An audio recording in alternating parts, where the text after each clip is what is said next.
ஒரே சென்டென்ஸை பாசிட்டிவாகவும் நெகட்டிவாகவும் எப்படி பேசலான்னு பார்க்கலாமா? Are you ready? நான் வருகிறேன். I come. நான் வரவில்லை. I don't come.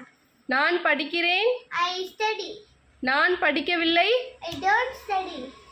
நான் எழுதுகிறேன். I write. நான் எழுதவில்லை. I don't write. இப்போ உங்ககிட்ட இங்கிலீஷ்ல do you have a bike கேட்டாங்கன்னா yes I have சொல்லக்கூடாது. yes I do அப்படிதான் சொல்லணும். சரியா? அதுதான் கரெக்ட். அப்படிதானம்மா? இப்போ உங்ககிட்ட doல क्वेश्चन கேட்டாங்க நீங்க doல தான் ஆன்சர் பண்ணணும். Example do you have a phone ன்னு கேட்டாங்கன்னா yes I have phone ன்னு சொல்லக்கூடாது. yes I do அப்படிதான் சொல்லணும். நான் பள்ளிக்கு போகிறேன். I go to school.